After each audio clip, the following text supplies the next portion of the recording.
എല്ലാവർക്കും നമസ്കാരം. ഇന്ന് ഞാൻ വന്നിട്ടുള്ളത് നല്ലൊരു അടിപൊളി ബുക്ക് തീമിലുള്ള ഒരു കേക്കിൻ്റെ ഡെക്കറേഷൻ വീഡിയോ ആയിട്ടാണ്. അപ്പോൾ നിങ്ങൾ വീഡിയോ കണ്ടു നോക്കുക. ഇഷ്ടപ്പെടുകയാണെങ്കിൽ സബ്സ്ക്രൈബ് ചെയ്യാനും ലൈക്ക് ചെയ്യാനും മറക്കരുത്. അപ്പോൾ ഇതിന് വേണ്ടിയിട്ട് ഞാൻ ഒരു 2 കിലോയുടെ ചോക്ലേറ്റ് കേക്ക് ഇവിടെ റെഡിയാക്കി എടുത്തിട്ടുണ്ട്. ഒരു സ്ക്വയർ പാനിലാണ് റെഡിയാക്കിയിട്ടുള്ളത്. അപ്പോൾ നമുക്കറിയാമല്ലോ, ബുക്ക് എന്ന് പറയുമ്പം റെക്റ്റാങ്കിൾ ഷേപ്പായിരിക്കും. അപ്പോൾ ഇതൊന്ന് മുറിച്ച് റെക്റ്റാങ്കിളാക്കി മാറ്റണം. അപ്പോൾ ഓർഡർ കിട്ടിയിരിക്കുന്നതും 1.5 കിലോയുടെ കേക്കാണ്. അപ്പോൾ അതുകൊണ്ട് തന്നെ ഇങ്ങനെ മുറിച്ച് മാറ്റുന്നതുകൊണ്ട് തൂക്കത്തിലൊരു വ്യത്യാസവും വരില്ല. അപ്പോൾ ഇത് കറക്റ്റായിട്ട് ഒരു റെക്റ്റാങ്കിൾ ഷേപ്പിലേക്ക് നമ്മൾ മാറ്റിയെടുക്കുക. ഇനി നമ്മൾ സാധാരണ ചെയ്യുന്ന പോലെ തന്നെ ഇതിനെ 3 ലെയറായിട്ട് കട്ട് ചെയ്ത് മാറ്റുക. അതിനുശേഷം ബോർഡ് എപ്പോഴും കുറച്ച് വലിയ സൈസിലുള്ള ബോർഡ് എടുക്കുക, അല്ലെങ്കിൽ നമ്മൾ പാക്ക് ചെയ്ത് കൊടുക്കുമ്പം സൈഡൊക്കെ തട്ടാൻ ചാൻസ് ഉണ്ട്. അപ്പോൾ നല്ലതുപോലെ ഷുഗർ സിറപ്പ് കൊണ്ട് വെറ്റ് ചെയ്തെടുക്കുക. അതിനകത്തുള്ള ഫില്ലിംഗ് കൊടുക്കുക. ഞാനിവിടെ കൊടുത്തിട്ടുള്ളത് നല്ല ചോക്ലേറ്റ് ഗനാഷും ക്രീമും കൂടെ മിക്സ് ചെയ്തിട്ടുള്ള നല്ല അടിപൊളി ചോക്ലേറ്റ് ഫില്ലിംഗ് ആണ്. അപ്പോൾ നിങ്ങൾക്ക് ഇഷ്ടമുള്ള രീതിയിലുള്ള ഫില്ലിങ് കൊടുക്കുക. അപ്പോൾ ഇതേപോലെ നമ്മൾ റിപ്പീറ്റ് ചെയ്തിട്ട് തന്നെ ചെയ്തെടുക്കുക. അതായത് സെക്കൻഡ് ലെയർ വെക്കുക, ഷുഗർ സിറപ്പ്, ക്രീം. അതും കഴിഞ്ഞിട്ട് മൊത്തത്തിൽ നമ്മളൊന്ന് ക്രം കോട്ട് ചെയ്തെടുക്കുക. വൈറ്റ് ക്രീം വെച്ച് ക്രം കോട്ട് ചെയ്തിട്ട് ഒരു അരമണിക്കൂർ ഫ്രിഡ്ജിൽ തണുക്കാൻ വേണ്ടി വയ്ക്കുക. എന്നിട്ടത് പുറത്തെടുക്കുക. എന്നിട്ട് നമുക്ക് ബുക്കാണല്ലോ ആക്കിയെടുക്കണ്ടേ. അപ്പോൾ ബുക്കിൻ്റെ 3 സൈഡ് ഉണ്ടാവുമല്ലോ, വൈറ്റായിട്ട് കാണണ്ടേ. അപ്പോൾ ആ ഒരു ഭാഗം മാത്രം നമ്മൾ വൈറ്റ് ക്രീം വെച്ചിട്ട് കവർ ചെയ്യുക. സൈഡ് മാത്രം 3 സൈഡ് മാത്രം വൈറ്റ് ക്രീം വെച്ചിട്ട് കവർ ചെയ്യുക. നമ്മൾ ചെയ്യുന്ന സമയത്ത് നമുക്കൊരു ഏകദേശം ഒരു ഐഡിയ വേണം, അതായത് ഏതൊക്കെ ടൈപ്പ് ക്രീം ഇതിന് വേണം എന്നുള്ളത്.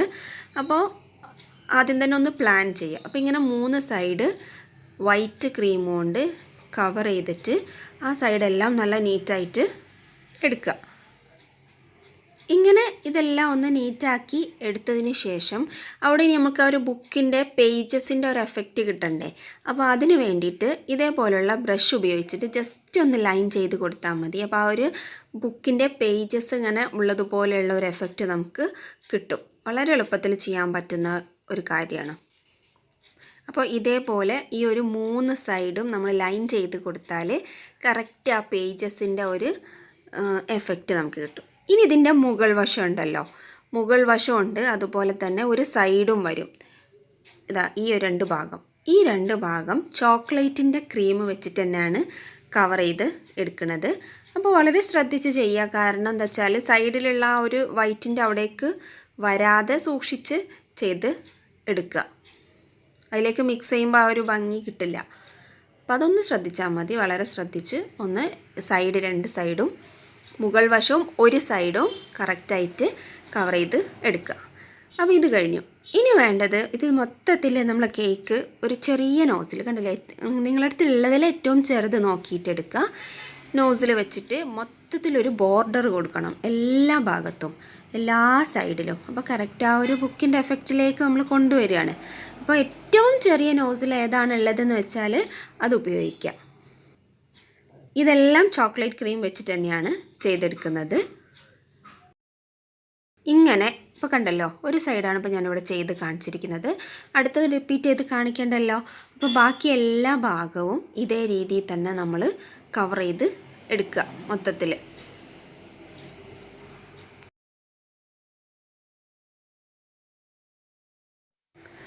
ഇപ്പോൾ ഇതാ എല്ലാ സൈഡിലും താഴെയും മുകളിലും എല്ലായിടത്തും ഈ ഒരു ബോർഡർ കൊടുത്ത് കഴിഞ്ഞിട്ടുണ്ട്. ഇനി ഈ ഒരു കുറച്ച് ഭാഗം ഉണ്ടല്ലോ, ചോക്ലേറ്റ് ക്രീമിൻ്റെ കവറിങ് തന്നെ വരുന്ന ആ ഒരു സൈഡില്ലേ ബുക്കിൻ്റെ മറുവശം, അവിടെ ഒരു ചെറുതനായിട്ട് ഇതാ ഈ രീതിയിലൊന്ന് കൊടുക്കുക. അപ്പോൾ ആ ഒരു ബുക്കിൻ്റെ ഒരു എഫക്റ്റ് നമുക്ക് കിട്ടും. നിങ്ങൾക്ക് തോന്നുന്നുണ്ടാവുമെന്ന് വിചാരിക്കുന്നു. ഇനി കുറച്ചുകൂടിയും ഇതിൻ്റെ ഡീറ്റെയിൽസ് നമ്മൾ കൊടുക്കണം. അപ്പോൾ ഫസ്റ്റ് ഇപ്പോൾ ഇത് ബർത്ത്ഡേ കേക്ക് ആയതുകൊണ്ട് നെയിം എഴുതാനൊരു റൗണ്ട് അവിടെ മാർക്ക് ചെയ്തിട്ടുണ്ട്.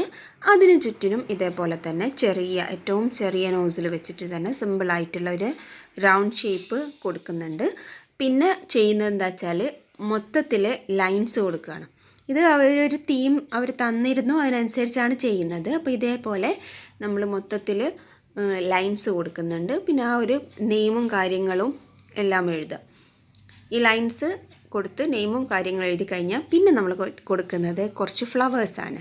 റോസ് ഫ്ലവേഴ്സാണ് കൊടുക്കുന്നത്. ഇതിൻ്റെ ഒരു സെപ്പറേറ്റ് ട്യൂട്ടോറിയൽ വീഡിയോ ഞാൻ ചെയ്തിട്ടുണ്ട്. അപ്പോൾ നിങ്ങൾക്ക് താല്പര്യമുണ്ടെങ്കിൽ പ്ലേലിസ്റ്റിൽ പോയാൽ ബേക്കിംഗ് ബേസിക്സ് എന്ന് പറഞ്ഞതിൽ ഉണ്ടാവും. അപ്പോൾ നിങ്ങൾ നോക്കുക.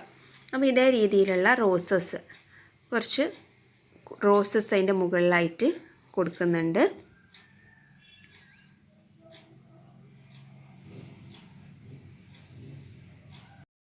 ഇനി ഇത് തന്നെ റിപ്പീറ്റേഷൻ. നമുക്ക് നിങ്ങൾക്ക് താല്പര്യമുണ്ടെങ്കിൽ പല കളേഴ്സിലൊക്കെ ചെയ്യാവുന്നതേ ഉള്ളൂ. കൊടുക്കുക. അത് കഴിഞ്ഞിട്ട് ഇനി നമ്മൾ ചെയ്യേണ്ടത് ഇതിന് കുറച്ച് ഫ്ലവേഴ്സ് വേണം. ഫ്ലവേഴ്സ് ഉണ്ടാകുമ്പോൾ അതിന് കൂടെ കുറച്ച് ലീവ്സ് വേണമല്ലോ. അപ്പോൾ അതിന് വേണ്ടിയിട്ട് അതിൽ കുറച്ച് ലീവ്സും കൂടെ കൊടുക്കുന്നുണ്ട്. ഇങ്ങനെ മൊത്തത്തിൽ ആ ഒരു ഗ്യാപ്പെല്ലാം ഫിൽ ചെയ്യുന്ന രീതിയിൽ ലീവ്സും കൊടുത്തു കഴിഞ്ഞാൽ ഫ്ലവറിൻ്റെ ആ ഒരു സെക്ഷൻ കഴിഞ്ഞു. ഇനി മൊത്തത്തിൽ കുറച്ച് ഡീറ്റെയിൽസ് കൊടുക്കുകയാണ്. കുറച്ച് നീലയും റോസും ഡോട്ട്സ് ബോർഡറിലും അതുപോലെ തന്നെ നെയിമിന് ചുറ്റിലുള്ള റൗണ്ടിലെല്ലാം അതേപോലെ ലൈൻസ് വരച്ചതിൻ്റെ നടുവിലും എല്ലാം കുറച്ച് ഡോട്ട്സ് ഇങ്ങനെ വിപ്പിംഗ് ക്രീം വെച്ചിട്ട് തന്നെ മൊത്തത്തിൽ ചെയ്തെടുക്കുന്നുണ്ട്. അത് വേണമെങ്കിൽ നിങ്ങൾക്ക് പേൾസ് വെച്ചിട്ടും ചെയ്യാവുന്നതേ ഉള്ളൂ. ഇപ്പോൾ മൊത്തത്തിലുള്ള വർക്കെല്ലാം കഴിഞ്ഞു. ഒരു ബുക്കിൻ്റെ എഫക്റ്റ് തോന്നുന്നുണ്ടെന്നാണ് ഞാൻ വിചാരിക്കുന്നത്. നന്നായി എന്ന് നിങ്ങൾക്ക് തോന്നുകയാണെങ്കിൽ നിങ്ങൾക്കും ഇതുപോലെ ട്രൈ ചെയ്ത് നോക്കാവുന്നേ ഉള്ളൂ. സിമ്പിളായിട്ട് നമുക്ക് ബുക്ക് തീം കേക്ക് ചെയ്തെടുക്കാം. അപ്പോൾ ഇഷ്ടപ്പെട്ടാൽ ലൈക്ക് ചെയ്യാനും ഷെയർ ചെയ്യാനും സബ്സ്ക്രൈബ് ചെയ്യാനും മറക്കരുത്. Thank you.